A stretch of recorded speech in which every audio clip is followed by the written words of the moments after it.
लोकसभा से immigration and foreigner bill pass हो गया है। घुसपैठ पर नियंत्रण करने के लिए कानून बनाया गया है। माननीय गृह मंत्री जी ने कहा है कि भारत कोई धर्मशाला नहीं है, इसलिए घुसपैठ पर नियंत्रण जरूरी है। जब यह कानून बन जाएगा 2025 का फॉरेनर एक्ट, तो 3 अंग्रेजी कानून खत्म हो जाएंगे। पहला 1920 का बना हुआ पासपोर्ट एक्ट खत्म हो जाएगा। दूसरा 1939 का बना हुआ रजिस्ट्रेशन ऑफ फॉरेनर एक्ट खत्म हो जाएगा। तीसरा फॉरेनर एक्ट 1946 खत्म हो जाएगा। अभी वर्तमान समय में घुसपैठ पे जो नियंत्रण करने वाला कानून है वो हमारा बनाया हुआ नहीं है, अंग्रेजों का बनाया हुआ है। और नतीजा ये है कि 6 करोड़ से ज्यादा घुसपैठी भारत में आ चुके हैं। माननीय गृह मंत्री जी ने यह भी बताया है कि बांग्लादेश के साथ हमारा 450 किलोमीटर का बॉर्डर खुला हुआ है और वहां दीवार इसलिए नहीं बन पाई, वहां पे फेंसिंग इसलिए नहीं हो पाई कि बंगाल की सरकार ने जमीन एक्वायर नहीं करने दिया है। अब सवाल यह है कि ये जो फॉरेनर एक्ट बना है 2025 में, जो अभी लोकसभा से पास हुआ है, जल्दी ही राज्यसभा से भी पास हो जाएगा, क्या इसके बनने के बाद घुसपैठी आने बंद कर देंगे बांग्लादेशी रोहिंग्या? क्या इसके बनने के बाद, ये कानून बनने के बाद भारत के अंदर जो 6 करोड़ बांग्लादेशी रोहिंग्या रह रहे हैं ये अपने आप चले जाएंगे? क्या इस कानून के बनने के बावजूद भी एनआरसी की जरूरत पड़ेगी? मुझे इस पे कुछ संशय है। यह कानून अच्छा है, पहले से अच्छा है। जो अंग्रेजी कानून था 1939 वाला, 1946 वाला जो फॉरेनर एक्ट, उससे बहुत अच्छा है। इसमें प्रावधान है कि पहली बार अगर कोई अवैध रूप से पकड़ा गया तो 5 साल की सजा होगी, और अगर रिपीट हो गया, दूसरी बार वो पकड़ा गया तो 10 साल तक की सजा होगी। लेकिन इस कानून में घुसपैठियों की मदद करने वालों पे कोई कठोर कार्रवाई का प्रावधान नहीं है। दूसरा, घुसपैठ के बड़ा कारण यह है कि पहली बात तो बॉर्डर तो खुला है ही है। दूसरा, कांग्रेस की 2012 में जो सरकार थी, मनमोहन सिंह जी की सरकार, उसने बांग्लादेश के साथ एक समझौता किया है, उसका नाम है नॉन लीथल ट्रीटी। उस नॉन लीथल ट्रीटी के चक्कर में हमारे जो बीएसएफ के जवान खड़े रहते हैं बॉर्डर पे, वो भी हथियार नहीं चला सकते, देखते ही गोली नहीं मार सकते, क्योंकि नॉन लीथल ट्रीटी में कहा गया है कि आप केवल डंडा बजा सकते हैं, आंसू गैस के गोले छोड़ सकते हैं, लेकिन जान नहीं ले सकते। आप कोई मतलब सीधे सीधे गोली नहीं मार सकते। तो बांग्लादेशियों में खौफ ही नहीं है, उनको पता है नॉन लीथल ट्रीटी हो रही है, और वो भीड़ में आते हैं, इकट्ठे झुंड बना बना के आते हैं, भारत में घुसते हैं। हमारे भी ये सबके जवान बेचारे खड़े रहते हैं, बहुत करते हैं आंसू गैस का गोला छोड़ देते हैं, बहुत करते हैं डंडा चला देते हैं, 2-4 बार हवाई फायरिंग कर देते हैं, लेकिन उनके अंदर खौफ नहीं है। उनको पता है क्योंकि नॉन लीथल ट्रीटी है, और जो भारत के बीएसएफ के लोग हैं ये तो बड़े नियम कानून को मानने वाले हैं, ये गोली तो मारेंगे नहीं। तो भारत को अगर सुरक्षित करना है तो इस कानून के अलावा कुछ और भी चीजें करनी पड़ेंगी, जो मेरा व्यक्तिगत मत है। मैंने 2017 में पीआईएल फाइल किया था सुप्रीम कोर्ट में, जो आज भी सुप्रीम कोर्ट में पेंडिंग है। उस समय कहा था कि 5 करोड़ घुसपैठी आ चुके हैं। अब तो इनकी संख्या 6 करोड़ से ज्यादा हो चुकी है। क्यों? क्योंकि घुसपैठिए यहां से कोई गए नहीं है, आना अभी बंद नहीं हुआ है, और जो यहां रह रहे हैं वो लगातार बच्चे पैदा कर रहे हैं। वो बच्चा पैदा करने की मशीन बने हुए, हर साल एक बच्चा पैदा कर रहे हैं। अब विश्वास नहीं है तो कहीं पे भी, किसी भी आप बांग्लादेशी रोहिंग्या की बस्तियों में जाइए, 15 बच्चे, 16 बच्चे, 18 बच्चे, 20-20 बच्चे आपको मिलेंगे। ऐसे लगता है उनको यहां पे बच्चा पैदा करने की मशीन बना के भेजा हुआ है। अब समाधान क्या है? समाधान यह है कि सबसे पहले तो घुसपैठ को राष्ट्र की सुरक्षा के लिए खतरा घोषित किया जाए। हमारे पास एक कानून है, नेशनल सिक्योरिटी एक्ट, जो राष्ट्र की सुरक्षा के लिए खतरा जो होता है उसी से निपटने के लिए बना है, लेकिन इसमें घुसपैठ और घुसपैठियों की मदद करना, इसको राष्ट्र की सुरक्षा के लिए खतरा नहीं लिखा हुआ है। तो पहले इस कानून को बदला जाए। दूसरा, हमारे पास अनलॉफुल एक्टिविटीज एक्ट है, ये देश की एकता अखंडता के लिए जो खतरा उससे निपटने के लिए है, लेकिन इसमें भी घुसपैठ करना और घुसपैठियों की मदद करना ये देश की एकता अखंडता के लिए खतरा है, ये कहीं लिखा नहीं है। इसलिए घुसपैठियों और उनके मददगारों पे न तो एनएसए लगता है न तो यूएपीए लगता है। तीसरा, ये जो भारतीय न्याय संहिता बनी है इसमें 3 प्रावधान है। एक वेजिंग वॉर है, दूसरा है देशद्रोह, और तीसरा है संगठित अपराध। घुसपैठ कोई एक व्यक्ति नहीं करता, घुसपैठ का पूरा एक नेटवर्क होता है, और बांग्लादेशी रोहिंग्याओं का पूरा सिंडिकेट होता है, वो घुसपैठ कराते हैं। एक ऑर्गेनाइज क्राइम है घुसपैठ, और ऑर्गेनाइज क्राइम के लिए सेक्शन 111 इसमें है, लेकिन घुसपैठियों और उनके मददगारों पे ये सेक्शन 111 नहीं लगाया जाता, क्योंकि सेक्शन 111 में कहीं लिखा ही नहीं गया है कि घुसपैठ करना और घुसपैठियों की मदद करना ये अपने आप में एक ऑर्गेनाइज क्राइम है, इसलिए पुलिस लगाती नहीं। इसी में सेक्शन 147 है वेजिंग वॉर। घुसपैठ अपने आप में इनडायरेक्ट वॉर है। भारत के संसाधनों पे कब्जा करने के लिए घुसपैठ करवाई जा रही है, लेकिन न घुसपैठियों पे वेजिंग वॉर की धारा लग रही है, न घुसपैठियों के मददगारों पे लग रही है। क्यों? क्योंकि सेक्शन 147 में हमने घुसपैठ को वेजिंग वॉर डिक्लेयर नहीं किया। इसी तरीके से सेक्शन 152 देशद्रोह है, जहां भारत की संप्रभुता को खतरा हो, जिस कार्य से भारत की एकता अखंडता को खतरा हो, संप्रभुता को खतरा हो, उसके लिए सेक्शन 152 बना हुआ है, इसमें देशद्रोह बना हुआ है। लेकिन घुसपैठियों और उनके मददगारों पे देशद्रोह नहीं लगता है, क्योंकि हमने 152 में, सेक्शन 152 में घुसपैठ को देशद्रोह घोषित नहीं किया। तो अगर घुसपैठियों पे खौफ पैदा करना है, अगर हम चाहते हैं कि घुसपैठी अपने आप भागना शुरू कर दें, तो सबसे पहले हमें घुसपैठ को राष्ट्र की सुरक्षा के लिए खतरा घोषित करना पड़ेगा और घुसपैठियों और उनके मददगारों पर एनएसए लगाना पड़ेगा।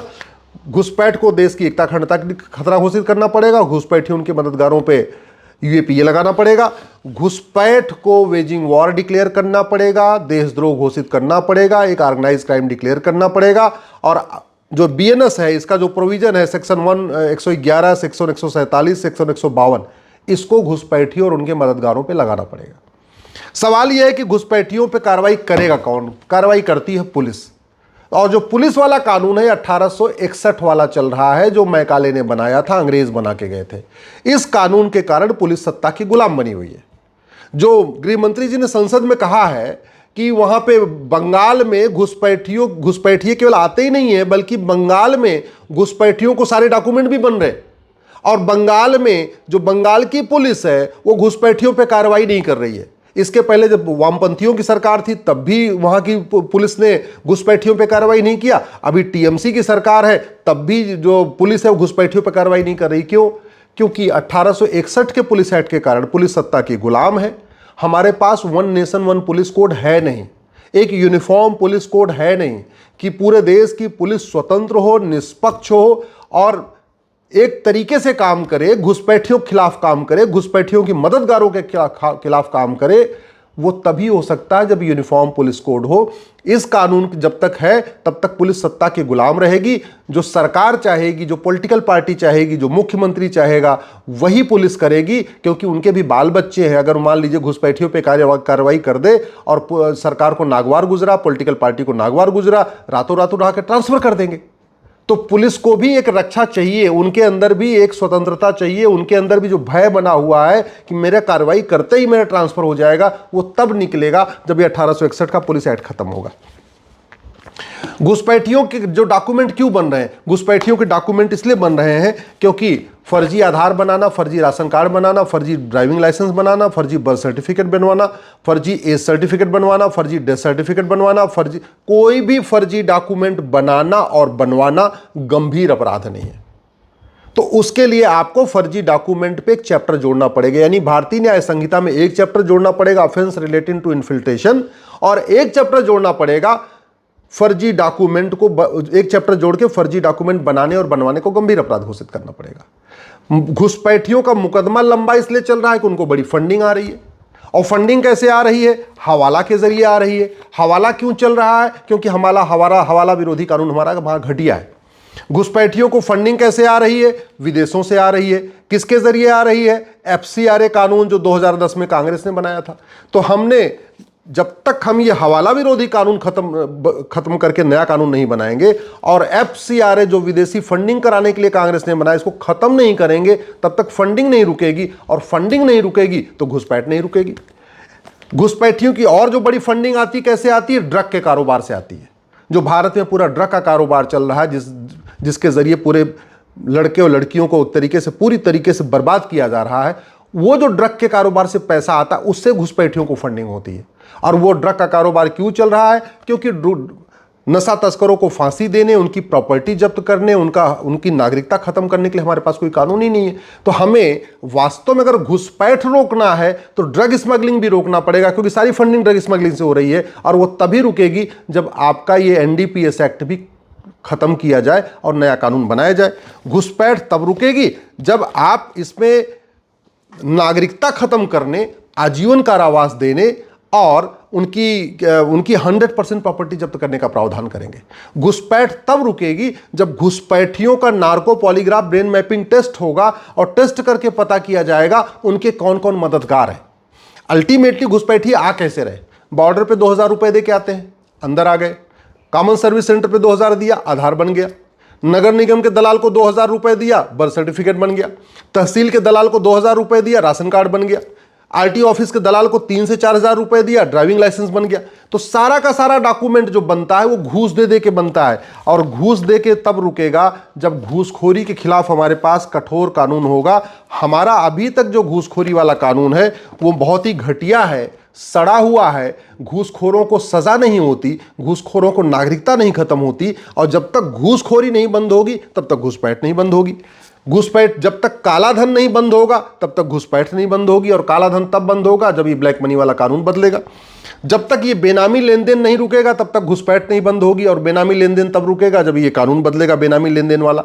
जब तक घुसपैठी और उनके मददगारों की नागरिकता नहीं खत्म होगी तब तक भी खौफ नहीं पैदा होगा, और खौफ नहीं पैदा होगा तो जो भारत में घुसपैठी रह रहे हैं ये जाएंगे नहीं, ये जाएंगे तभी जब ये कानून बदले जाएंगे। घुसपैठी आते हैं, जंगलों में जाके छिप जाते हैं। क्यों? क्योंकि हमारा जो जंगल वाला कानून है 1927 वाला चल रहा है, जो फॉरेस्ट एक्ट है 1927 का है। तो जंगलों में अवैध रूप से बसना, अवैध रूप से रहना ये कोई सीरियस क्राइम नहीं है। इसलिए मैं कहता हूं इस फॉरेस्ट एक्ट को भी बदलना पड़ेगा। और सबसे बड़ी बात ये, हमने आर्म्स एक्ट बना के भारत के लोगों को निहत्था बना रखा है।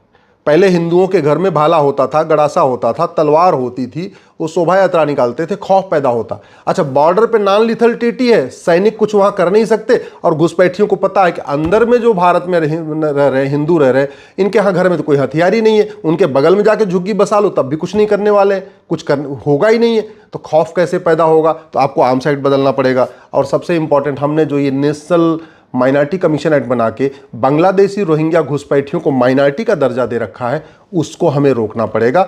हमें घोषित करना पड़ेगा कि जिस कम्युनिटी की जनसंख्या मैक्सिमम 1 करोड़ है भारत में, या 1% से कम है, यानी जिस समुदाय, जिस पंथ, जिस मजहब की संख्या 1 करोड़ से कम है या 1% से कम है, वही अल्पसंख्यक कहलाएगा। बाकी लोगों को अल्पसंख्यक का दर्जा नहीं मिलेगा। वैसे तो अल्पसंख्यक बहुसंख्यक होना ही नहीं चाहिए, और अगर रखना भी है तो भी कम से कम माइनॉरिटी को डिफाइन करना पड़ेगा, तब जाके घुसपैठ रुकेगी, तब जो यहाँ घुसपैठी रह रहे हैं उन पे कार्रवाई होगी। जब तक घुसपैठियों के मददगारों पे कठोर कार्रवाई नहीं होगी, घुसपैठियों में कानून का खौफ नहीं पैदा होगा, तब तक न वहां से आना बंद होगा न यहां से जाना शुरू होगा। इसलिए मेरा माननीय गृह मंत्री से निवेदन है, प्रधानमंत्री से निवेदन है, इन कानूनों को बदलिए। वर्तमान जो कानून बदले गए उसका मैं स्वागत करता हूं, सरकार को धन्यवाद देता हूं, लेकिन ये पर्याप्त नहीं है। इससे न घुसपैठियों का आना बंद होगा, न घुसपैठिए जाना शुरू करेंगे।